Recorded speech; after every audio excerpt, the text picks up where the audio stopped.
Hello, welcome to another one of my videos.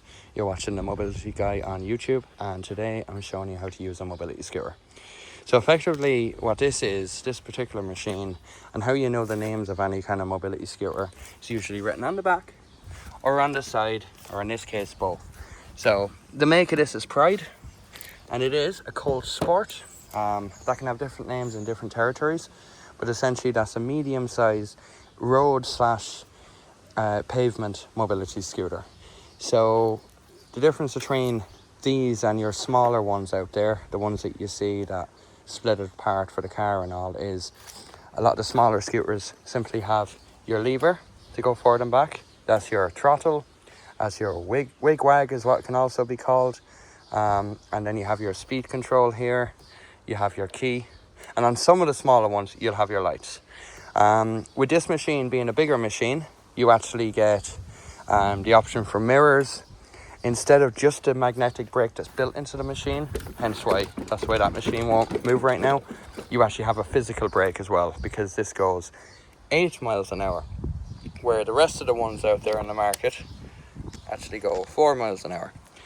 The smaller scooters go 4 miles an hour, sometimes 6, where this being a medium slash large machine, you can get up to the 8 mark. And really the main difference is you've just got more controls on it and you've got a higher speed. So yeah. So what to kind of cover on this? So the first thing just on using a mobility scooter is, I'll just get onto it.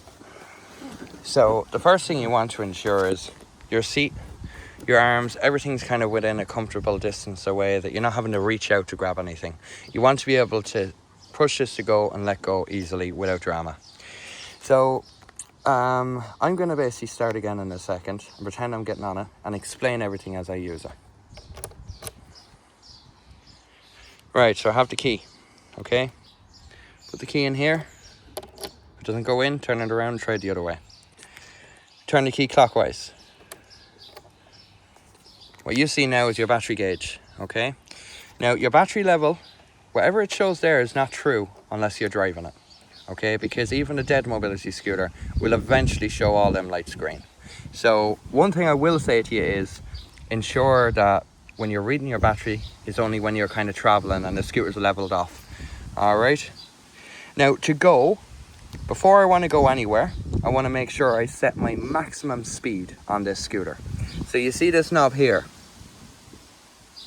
You have the hair and, you have the tortoise and the hair on this, okay? So for example, if I had this down to the bottom and I was to press this lever to go, okay, so are you ready? I'm going to pull this lever. You'll hear it click and it'll start moving. Look how slow that's moving. Now, if I was to turn that all the way up and go. Okay, are you getting my gist here? So essentially when you're setting your speed level here, that's your top speed that you're willing to allow the scooter to go when you pull this lever back fully.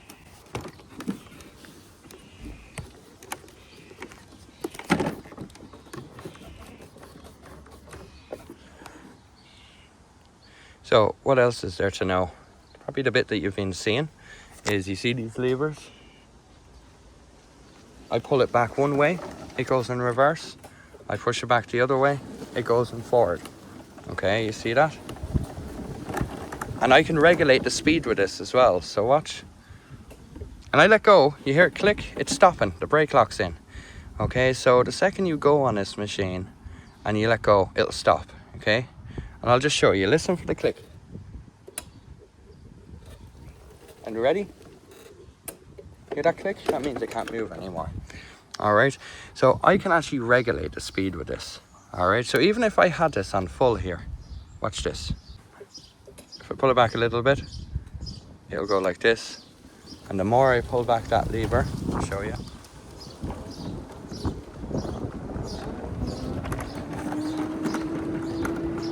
And if I want to stop, all I do is let go.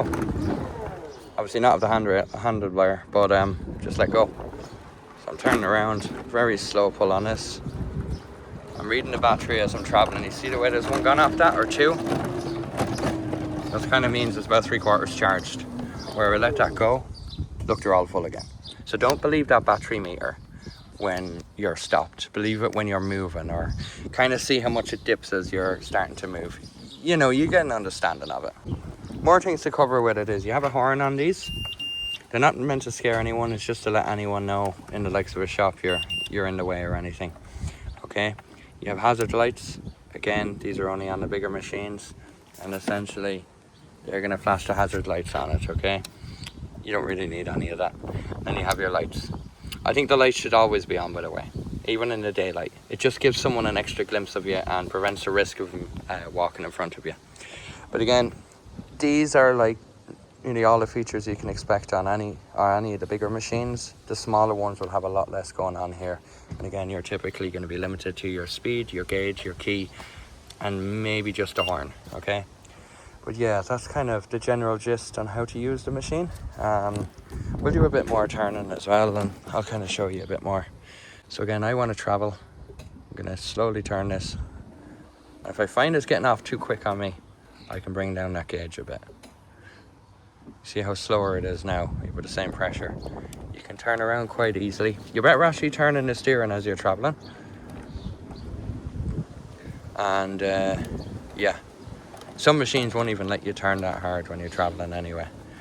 And sometimes, if it's easier than trying to regulate your speed, kind of find the speed that you want to be set at. And essentially, for example, say I want to go a little bit fast, but not too bad, but I'll essentially set that to 0 and go full whack on this. And I'm traveling at a reasonable speed now, you know?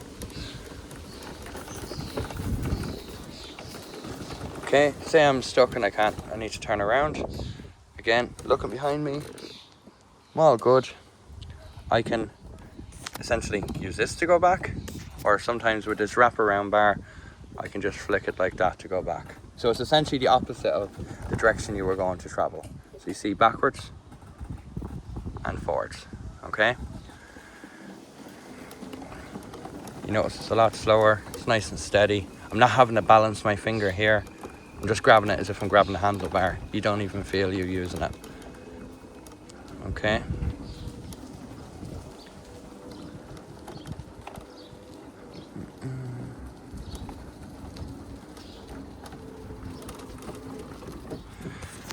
Okay. Right.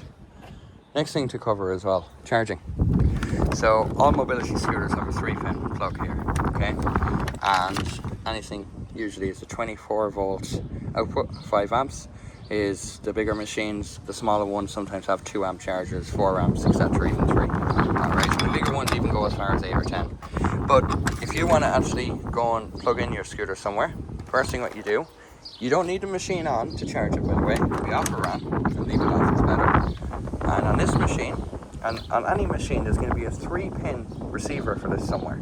Okay, sometimes it's down there, sometimes like here, it's under the dash here. You see that? Now, I tried to line it up. Okay, so you see the way the middle one's at the bottom. I'll do the same here. Okay, another trick what people do is they just go there and just start turning it and pushing it at the same time. And eventually, there you go. Then what you do is plug that into the wall, okay? And what's going to happen is that's going to charge up. In this case, it'll be an orange light when it's charging, and when it's done, it should turn green. Now, the thing I will warn you about is make sure that's not plugged in when you're either connecting or disconnecting this lead here. So say this is plugged into the wall already, and you go to plug this in, you'll get a tiny spark on that. Over time, that'll wreck your connector. Alright, so make sure the charger is not plugged into the wall when you're connecting or disconnecting that lead there, okay? So unplug from the wall first when you're taking it out.